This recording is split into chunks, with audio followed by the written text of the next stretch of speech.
स्वागत करें। मैं परम आग्रह के साथ उन्हें यहां आमंत्रित करता हूं। सबसे पहले तो मैं सांची विधानसभा के कार्यकर्ताओं को और नेताओं को बहुत बधाई देता हूं। बड़े बड़े नेता अपने पोलिंग पे अपने कार्यकर्ताओं के साथ बैठे हैं, ताली बजा के स्वागत कीजिए। अच्छा बताओ, कांग्रेस में कभी ऐसा हो सकता है क्या? मंच पे जिसको नहीं बिठाते वो ही लठ चला देता, जूतम पैजार हो जाती। लेकिन ये भारतीय जनता पार्टी ने तय किया कि सारे नेता नीचे कार्यकर्ताओं के साथ होंगे, तो वो आप सब ने तय करके दिखा दिया। मैं राकेश जी, डॉक्टर साहब, मंडल अध्यक्षगण और सभी वरिष्ठ नेताओं को हृदय से बहुत बहुत बधाई देता हूं। इतना अनुशासित हमारा कार्यकर्ता सम्मेलन सांची में हो रहा है, अद्भुत है सांची। मंच पर विराजमान हमारे जिले के अध्यक्ष भाई राकेश जी, हमारे संयोजक जी भी बैठे हैं, सर्वाधिक वरिष्ठ नेता आदरणीय रामपाल जी, विकास पुरुष, और कोविड में अस्पताल से भी प्रदेश के स्वास्थ्य की चिंता करने वाले हमारे लोकप्रिय नेता, पूर्व मंत्री और अब भी आपकी सेवा में लगे हैं आदरणीय डॉक्टर प्रभु राम चौधरी जी, आदरणीय नरेंद्र सिंह कुशवाहा जी, हमारे वरिष्ठ नेता, पदयात्रा भी मेरे साथ करी है इनने, भाई यशवंत मीणा जी, बहन सविता सेन जी, दातार सिंह जी, राकेश जी, धीरेन्द्र जी, ये भी मंच पर व्यवस्था के अंतर्गत बैठे हुए हैं, लेकिन मंच के नीचे बैठे हुए, हाँ ये खड़े, लेकिन मंच के नीचे बैठे हुए सभी मेरे साथी नेता और कार्यकर्ता बहनों और भाइयों, आप सबको दोनों हाथ जोड़ के प्रणाम करता हूं। आप सबको शीश झुका के नमस्कार करता हूं। ये अपनी पार्टी, हेलो, मामा तो सबकी आंखों में देख देख के बोलता है, इसलिए घूम घूम के बोलता हूं मैं, इधर भी चले जाओ, उधर भी चले जाओ। कल रात को फोन कर रहे थे डॉक्टर साहब, थोड़े परेशान थे राकेश जी भी कि पता नहीं क्या होगा, टेंट उड़ गया, पानी भर गया। मैंने कहा भैया रोज तो नारे लगाते हो, आंधी नहीं तूफान है, तो तूफान तो आएगा ही पहले, इसमें कौन सी बड़ी बात है। लेकिन तूफान को भी संभाल के और आपने टेंट खड़ा करके ये कार्यकर्ता सम्मेलन कर दिया, मैं आपको बहुत बहुत बधाई देता हूं। अच्छा उधर तो लगे नहीं पाया टेंट, वो घाम में बैठे, मैं वहां गया तो मुंडी पे हाथ धर के देखा, तवे की तरह तप रही थी, तो अभी धूप में डटे। ये भारतीय जनता पार्टी के कार्यकर्ता है। मैं कार्यकर्ता बहन और भाइयों आपको प्रणाम करता हूं, सचमुच में अपनी पार्टी प्रणाम करता हूं। यह कार्यकर्ता नेता बराबर है। मैं क्यों आया फूलों की वर्षा करने? क्या केवल स्वागत नेताओं का ही होना चाहिए? क्या वो कार्यकर्ता जो दिन और रात बूथ पे मेहनत करता है उसको मान सम्मान नहीं मिलना चाहिए? हमारे मन में ये विचार आया कि शिवराज तुझे तो माला बड़ी बड़ी पहनाते हैं रे, फूल की वर्षा का तुझ पर स्वागत, फूल की ज्यादा डिस्टर्ब नहीं करे, फूलों की वर्षा भी होती है, लेकिन तुम और कार्यकर्ता दोनों बराबर हो। इस बार कार्यकर्ता नहीं, तू जा और अपने कार्यकर्ताओं पे फूलों की वर्षा करके उनका स्वागत कर। ये हृदय का भाव है, ये अंतर आत्मा की आवाज है। और मैंने कोशिश की कि वो कार्यकर्ता जो दिन और रात अब पोलिंग बूथ पे मेहनत करेंगे, एक एक वोटर के पास जाएंगे। चुनाव कोई मंच पे बैठे नेता थोड़ी लड़ते हैं, मंच पे बैठे नेता तो मंदिर के कलश हैं, लेकिन कलश जिन दीवारों पे और दीवार जिन नींव के पत्थर पे टिकी है, वो नींव का पत्थर तो हमारा कार्यकर्ता है जो दिन रात मेहनत करता है। गली गली घर घर, और कई बार तो जब जाता है करे आ गया तो अच्छी बुरी भी वही सुनता है। सही बात है कि नहीं? अरे सही है कि नहीं? तो ये कार्यकर्ता प्राण है। आज मैंने कोशिश करी, भरसक कोशिश करी कि आपकी आंखों में आंख डाल के आपको ढंग से देख लूं और आपको आंखों के सहारे अपने दिल में उतारने की मैं कोशिश करूं। देखो कार्यकर्ता बहन और भाई, हम क्यों काम कर रहे हैं? आजकल नवरात्रि चल रही है, रोज हम देवी की उपासना करते हैं, और मैं देवी जी से क्या मांगता हूं? मैं अंतर आत्मा आपके सामने उड़ेल के रख रहा हूं, यह भाषण नहीं है। मैं देवी मैया से एक ही बात कहता हूं, मां मुझे धन नहीं चाहिए, मां मुझे बुद्धि नहीं चाहिए, मां मुझे बल नहीं चाहिए, मां मुझे स्वर्ग भी नहीं चाहिए, और मां मुझे मुक्ति भी नहीं चाहिए। बस एक कृपा करना मेरी मां कि मैं जब मरूं तो मर के फिर अपनी जनता में पैदा होके इनकी सेवा करता रहूं, बस ये वरदान देना। मैं नहीं चाहता मुक्ति। कई बार कहते हैं मोक्ष दे दो, हमें नहीं चाहिए मोक्ष। जब तक करोड़ों आत्माएं बंधन में है, हम मोक्ष प्राप्त करके क्या करेंगे? इनकी सेवा करते रहे और इनके जीवन को सुधारने का काम कर पाए तो अपना जीवन सफल हो जाएगा, अपनी जिंदगी सार्थक हो जाएगी। इसलिए थोड़ी चुनाव लड़ रहे हैं कि सांसद बनना है। मेरी 17 साल की उम्र थी, इमरजेंसी में पकड़ के जेल ले गए। भोपाल को जो जानते हैं, डॉक्टर साहब, हबीबगंज थाने में ऐसी धुलाई हुई मेरी, पुलिस ने इतने डंडा मारे घुटनों पे, कोहनियों में। बोले क्यों? इंदिरा गांधी के खिलाफ अभियान चलाएगा। जब बादल चमकते हैं तो मेरी हड्डियां आज भी दुखती है। मैं तब से काम कर रहा हूं। क्या तब सोचा था किसी ने? क्या किसी ने सोचा था कि मुख्यमंत्री बनेंगे, सांसद बनेंगे, विधायक बनेंगे? क्यों? हम भारतीय जनता पार्टी के कार्यकर्ता। इसलिए कि अपनी देश की हमको सेवा करनी है और जनता की भलाई के लिए काम करना है। दो चीजें केवल, एक देश की सेवा करनी है, दूसरे जनता की भलाई करनी है। क्योंकि जनता की सेवा ही मेरे लिए भगवान की पूजा है। आप ईमानदारी से बताओ, अगर केवल हम मंदिर में जाके और उपासना स्थल पे भगवान की पूजा करें, कई लोग सोचते हैं कि 11 रुपया चढ़ाओ, नारियल चढ़ाओ, भगवान प्रसन्न हो जाएंगे। अगर दूसरों को तकलीफ दो और 11 रुपया चढ़ाओ तो भगवान खुश हो जाएंगे क्या? क्या भगवान नहीं जानते सर? ये कभी मत सोचना कि 11 रुपया और नारियल में भगवान या मैया प्रसन्न हो जाएगी। अगर दूसरों को दुख दिया तो स्वर्ग का दरवाजा नहीं खुलेगा, सीधे नरक में ही जाना पड़ेगा। भगवान प्रसन्न होंगे जनता की सेवा से। परहित सरिस धर्म नहीं भाई। तो दो ही काम करने, एक हमारा देश आगे बढ़े। बताओ, अपने देश से सबको प्यार करना चाहिए कि नहीं? जोर से बताओ, करना चाहिए कि नहीं? और अपने देश की सेवा करनी है तो हम अकेले अलग अलग रह के थोड़ा बहुत काम कर सकते हैं, ज्यादा बड़ा काम नहीं कर सकते। जनता की सेवा करनी है तो रामपाल जी बैठे, मैं जब कुछ नहीं था तब भी बेटियों की शादी करता था, दोस्तों से पैसा इकट्ठे करके कि चलो यार 21 बेटियों की कर दो, 32 बेटियों की कर दो।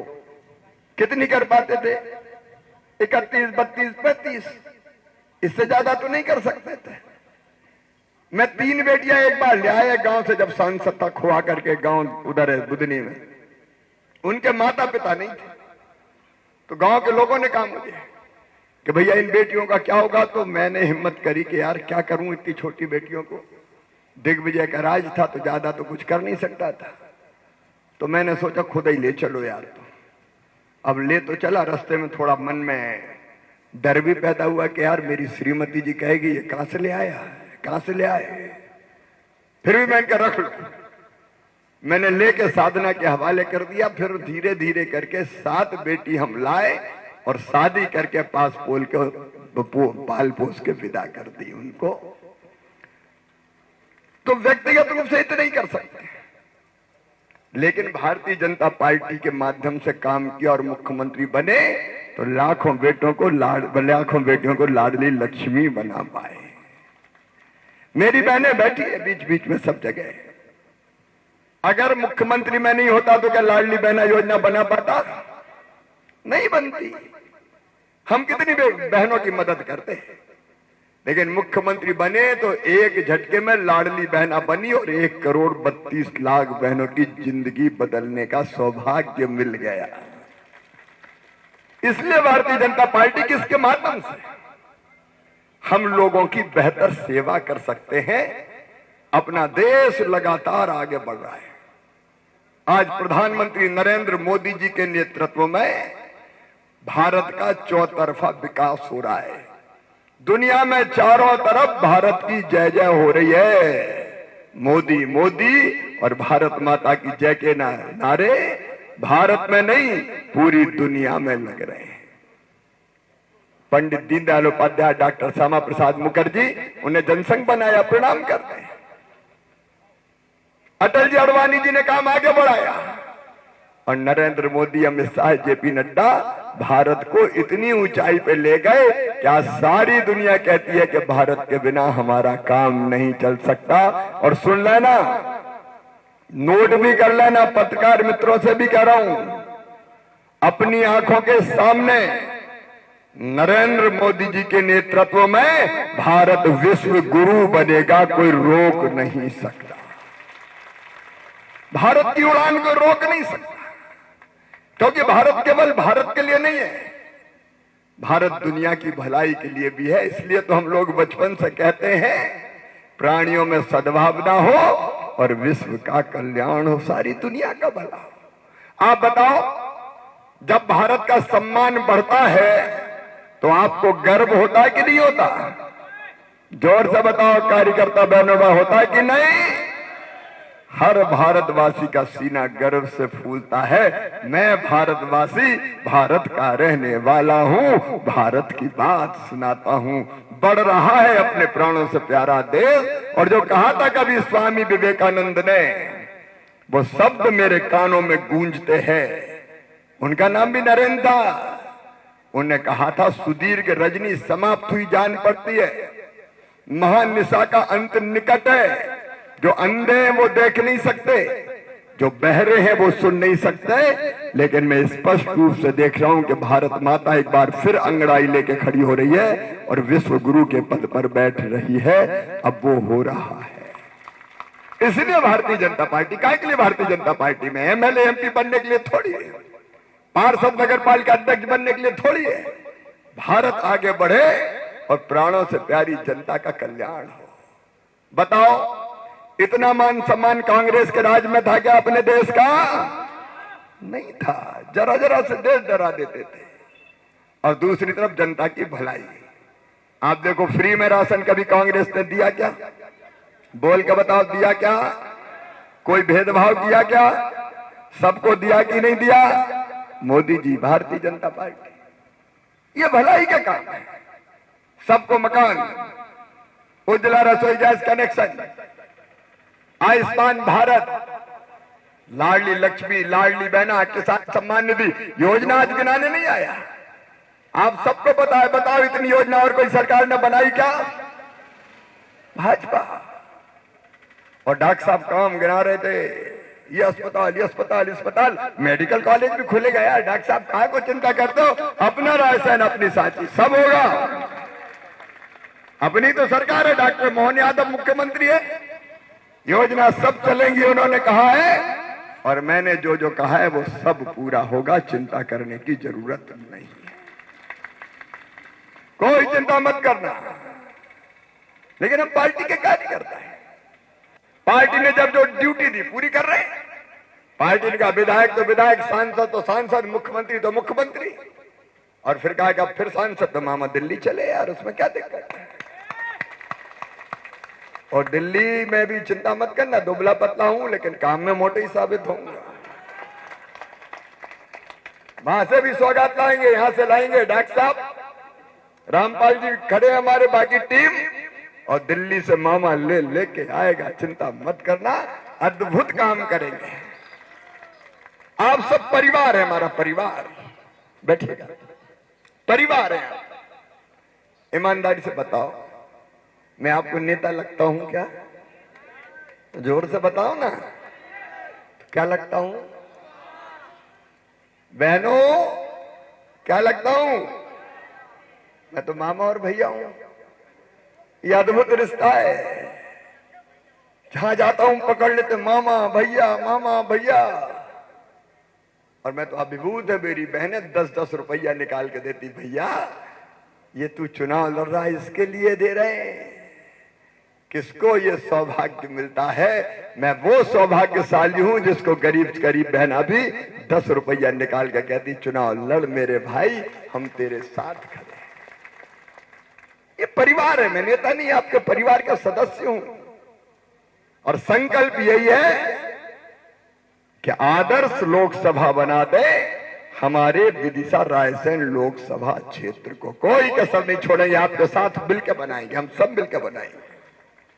बोलो, आप सबको भरोसा है? कोई कसर नहीं छोड़ेंगे।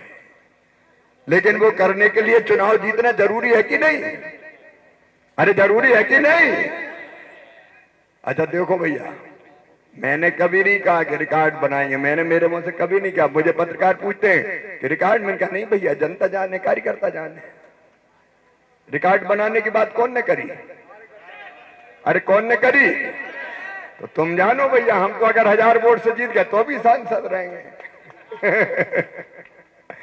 लेकिन आप कह रहे रिकॉर्ड बनना चाहिए, बनना चाहिए कि नहीं? आप ही कह रहे हैं कि क्या जाए, धमक चमक, क्या है धमक? तो ये कह रहे हैं अध्यक्ष जी के ऐसे नहीं जीतना, साधारण जाए तो देश भर में एक धमक जाए। अब वो धमक कैसे जाए, इसके लिए तो कार्यकर्ता सम्मेलन है। तो अब नोट कर लो कि अगर अच्छे वोटों से भारी अंतर से जीतना है तो क्या क्या करना पड़ेगा। तैयार हो सब? तैयार हो? हाथ उठा के कहो तैयार हो। तो पहली चीज, अब काम की बात भी कर लूं। पहली चीज, अपने अपने पोलिंग बूथ पे आप सबने ये देख लिया कि विधानसभा में कितने वोट मिले भारतीय जनता पार्टी को और कितने कांग्रेस को। सबने देख लिया? जोर से बताओ, देख लिया? अब देख लिया तो दूसरा काम और करो कि जो वोट कांग्रेस को मिले, आप पहचान सकते हो कि कौन कौन से परिवारों के वोट कांग्रेस को अपने बूथ पे मिले? पहचान सकते हो क्या? सब बताओ, पहचान सकते हो? तो उनके नाम नोट कर लो कि ये परिवार है जिनका वोट कांग्रेस को गया।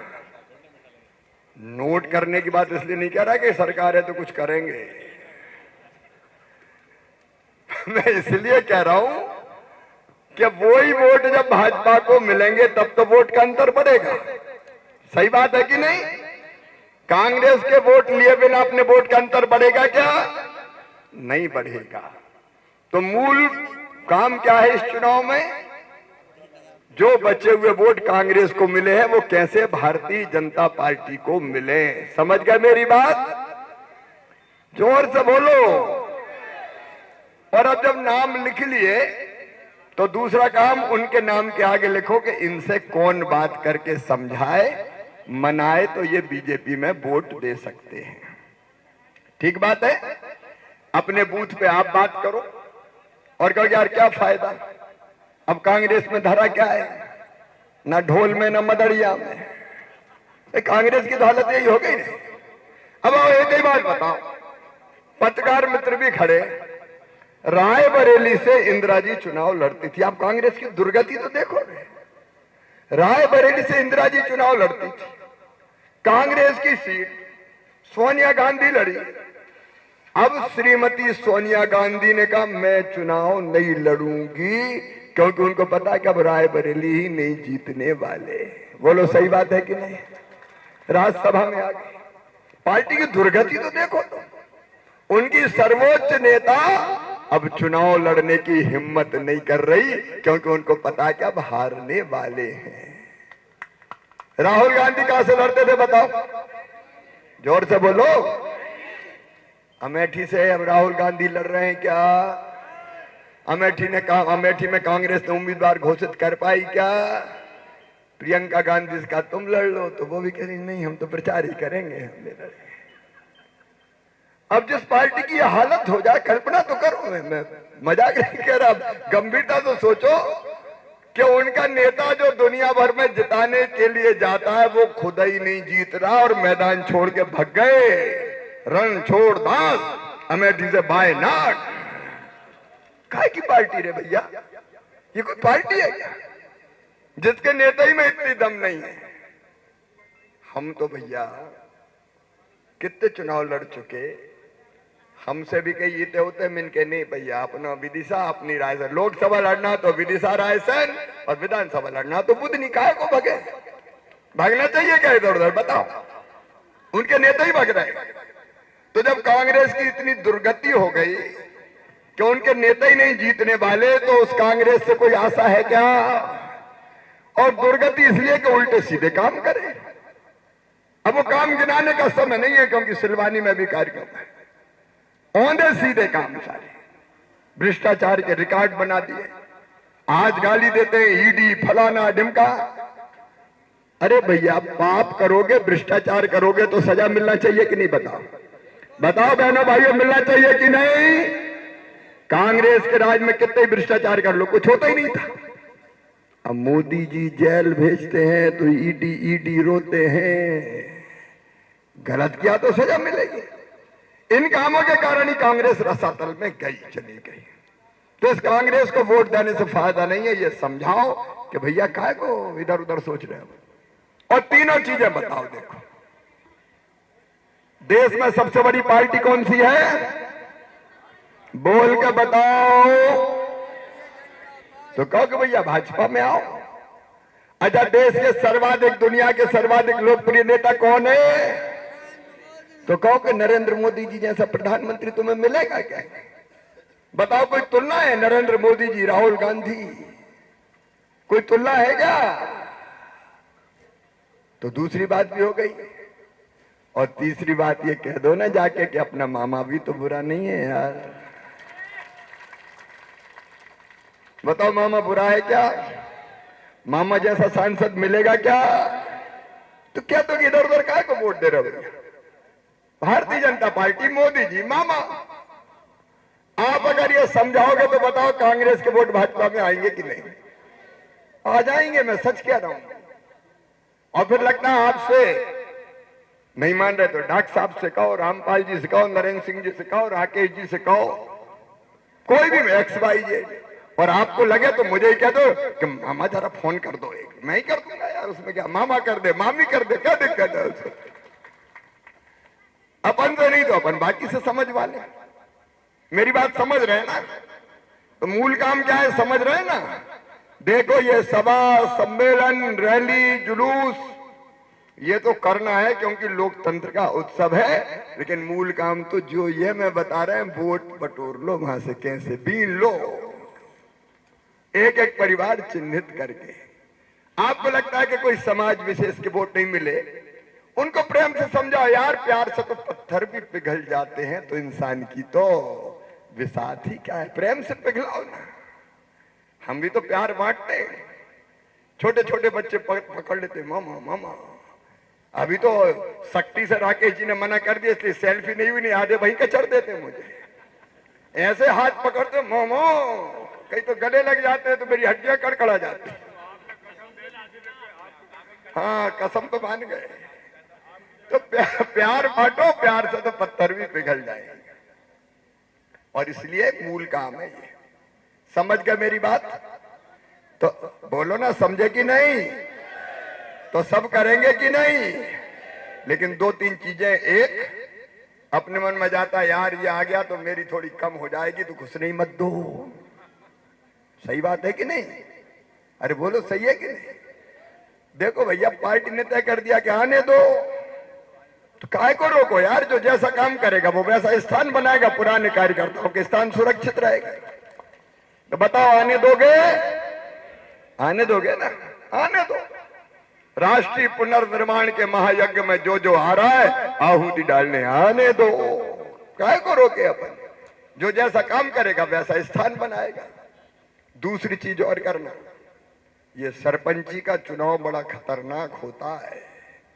एक जीते 4 हारे, और जीतने वाले ने भाजपा का झंडा उठाया तो उनने कसम खाई कि अब इसको औकात बताते हैं।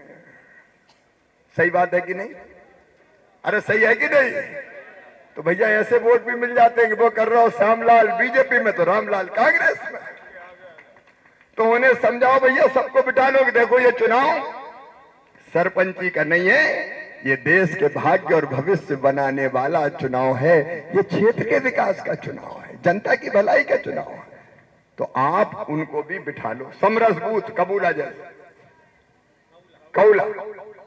समरस बूथ का मतलब है एक ही कि जितनी जनता है उनको बिठाओ, हारे जीते सरपंच, जनपद वाले, आम आदमी, और मिलके बैठ के तय करें कि हमारा वोट एक तरफा भारतीय जनता पार्टी को मिलेगा। वो समरस बूथ, और समरस बूथ पर हम फिर आएंगे कार्यकर्ता बहनों और भाइयों, फिर आएंगे। तो बताओ समरस बूथ बनाएंगे, बड़ा मन कर लेंगे तो समरस बूथ बन जाएगा। और कार्यकर्ता भाइयों को कोई की बुराई नहीं कर रहा मैं, 2 मिनट रुक जाओ, 5-10 मिनट बोल लेने दो। काम की बात कर रहा हूं मैं पार्टी के, अभी मत करो, बिठा दो ना। ऐसे में नहीं करना चाहिए भाई, बिठा दो। ऐसे में नहीं लाना चाहिए उनको, भाई बिठा दो। नहीं तो ये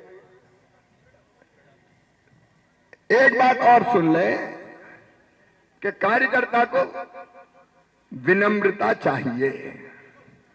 कई बार बात लग जाती है, कोई ने कह दी पीने का पानी तो है नहीं, आ गए वोट मांग दे।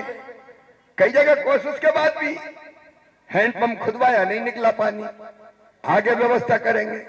लेकिन मैंने कई बार देखा कि कोई ने कह दी आ गए अब हम तो मरे जा रहे हैं, तो कई कहते हैं अच्छा मत दइयो वोट।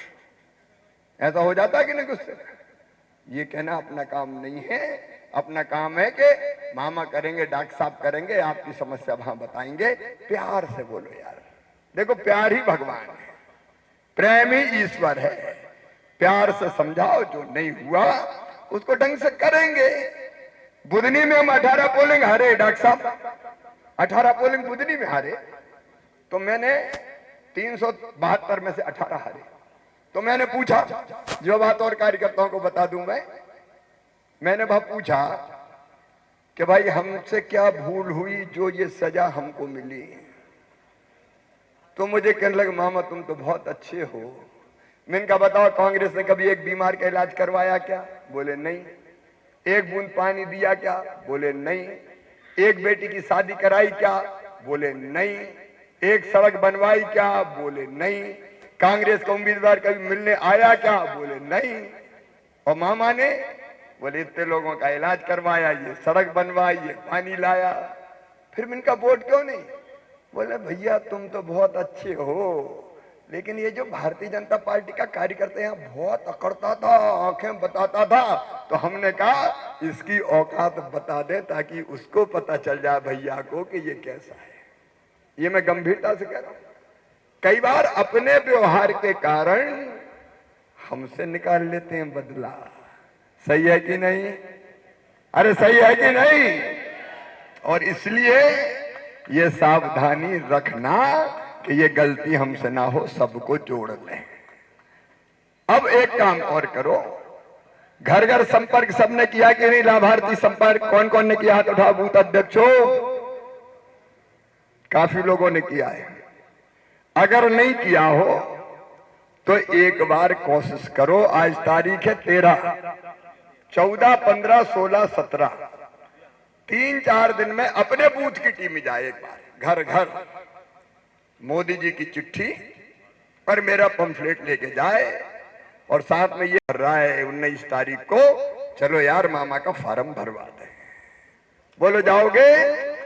कौन कौन जाएंगे? हाथ उठाएं। सभी जाएंगे। एक राउंड चले जाओ, घर घर संदेश दे आओ और 19 तारीख को फार्म भरना है मुझे। कौन कौन भरवाने आएगा? हाथ उठा। सभी आएंगे? तो सभी आने वाले। और आप भी आओगे? यही आएंगे? अच्छा, आओगे तो जनता को भी लाओगे कि नहीं? ये कार्यकर्ता सम्मेलन है, वो जनता का सम्मेलन होगा, लोकतंत्र का उत्सव। तो दे दो सबको निमंत्रण कि चलो रे। बहनें नहीं बोली, बहनों तुम आओगी कि नहीं? भैया सगा है, सौतेला नहीं है, समझ लेना। बहनें नहीं आई तो फार्म मारम में नहीं भरने वाला, फिर मत कहना मुझसे। तो बहनें जरा हाथ उठाओ सब। बहनें भी हाथ उठा रही है। धूमधाम से भरे लोकतंत्र के उत्सव में फार्म अपन। तो बोलो भारत माता की। एक बात और, वोटर लिस्ट चेक कर लो। भांजे भांजे भी आएंगे? भांजी आओगी और लाडली बहना तो आएंगी। बहनों में आगे सब ये सेना लाएंगी। सेना मतलब वो वाली नहीं, लाडली बहना। एक काम और, वोटर लिस्ट चेक कर लेना। अभी पता चला कि नाम तो लिखा है बीदपुरा में और रह रहा इंदौर में, तो पहले से हिसाब लगा लो कितने इंदौर में, ताकि पहले से लाने की योजना बन जाए। एक काम और करना, 85 साल से ऊपर के कितने वोटर अपने गांव में? समझ गया ना मेरी बात? 85 से ऊपर वाले अपने घर पे वोट डाल सकते, ये सबको पता है कि नहीं? तो ये बारीक काम करो यार, अगर रिकॉर्ड विकार्ड बनाना है। और दिव्यांग भी, जैसे भाई आके बैठा है, दिव्यांग भी उनकी सूची बन जाए तो उनका वोट पहले से डलने का इंतजाम हो जाए। सही बात है। और जो बाहर है उनको बाहर से लाने का इंतजाम कर लो। हर गांव में दीवार लेखन हुआ है, लेकिन अब उम्मीदवार के नाम के साथ दीवार लेखन भी कर दो। उससे बड़ा प्रचार और कोई नहीं है। दीवार पे हर गांव में 3-4 जगह लिख दो, अपना उम्मीदवार फलाना, मोदी जी की गारंटी, जो भी तय हो। सबसे बड़ा प्रचार दीवार लेखन। और सबसे बड़ी बात, गर्मी बहुत है, प्याज जैसे छिलके निकलेंगे। 7 मई को, 19 को भी, 19 को अप्रैल को यहां से चलेंगे तो बस स्टैंड तक जाएंगे। लेकिन गर्मी देख के कई बीच में ही निकल लेते हैं, चलो यार अब हो गया। तो कोई बीच में तो नहीं निकलोगे। और 7 तारीख को ज्यादा गर्मी पड़ी तो भी वोट डलेगा। जोर से बोलो। अपने पोलिंग पे कितने % वोट डलेंगे? जोर से बोलो। आप एक बात देखना, अगर वोट कम डले तो लीड डॉक्टर साहब से कम हो जाएगी। ये सच बात है। वोट डलेंगे तो लीड मिलेगी। सर्दी में तो मौसम बढ़ जाता, लेकिन परीक्षा तो गर्मी में है। तो कितनी भी गर्मी हो, घर से वोट डालने निकालोगे तो निकालने वाली टीम अभी से बना लो। युवा मोर्चा, महिला मोर्चा, युवा कार्यकर्ता, बहन कार्यकर्ता, घर घर से वोट उठा के लाना पड़ेगा। और बहनों, एक बात कह देना घर पे जाके कि भैया चुनाव लड़ रहा है, समझ लियो, वोट उठे ही डलनो है। बहनें भैया से प्यार करती कि नहीं? देखो, मायके से ससुराल जाए तो ससुराल में अगर खुद से कह दे तो बुरा नहीं मानती, लेकिन बहनों बताओ, भैया को अगर किसी ने कुछ कह दिया तो सहन करती हो क्या? तुरंत कह देती है हमसे कछु कह लियो, भैया के बारे में कछु कही तो हमसे बुरा कोई नहीं है। तो अब भी कह देना कि पहले वोट डाल के आओ, भैया चुनाव लड़ रहा हूं, और बाद में रोटी मिलेंगी, बाद में नाश्ता होगा, ठीक है? तो पहले एक एक वोट डल जाए। सवेरे सवेरे डालो जी, ठंडे ठंडे में। 10 बजे तक तो मामला साफ कर दो। एक एक वोट डलना चाहिए, तो ही हम भारी अंतर से जीतेंगे। तो बोलो हर एक वोट निकालेंगे। तो बोलो भारत माता की।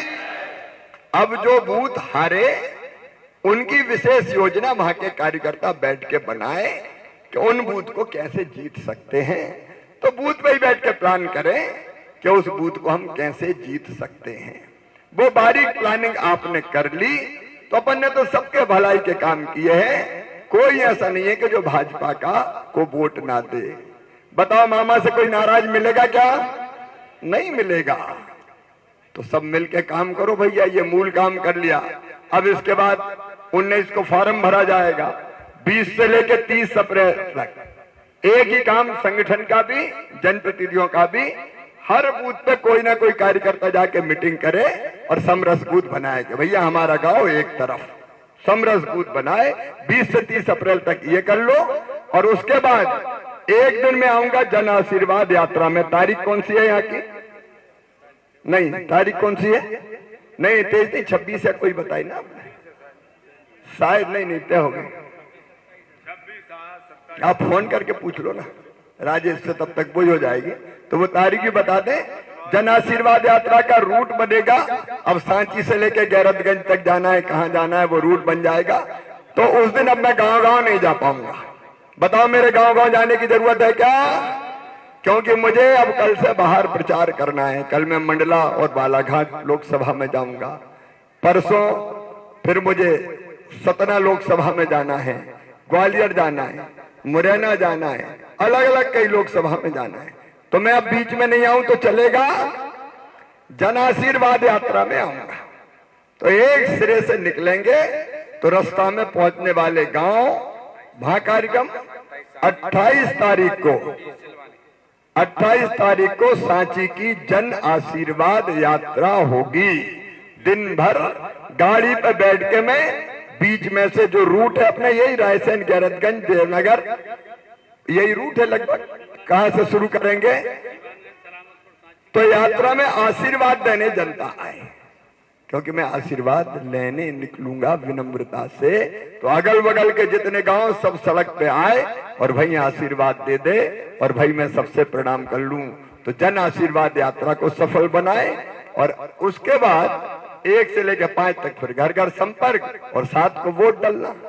इतना अपन ने कर लिया तो बताओ रिकॉर्ड वोटों से जीतेंगे कि नहीं? जोर से। तो आप सब संकल्पबद्ध हैं।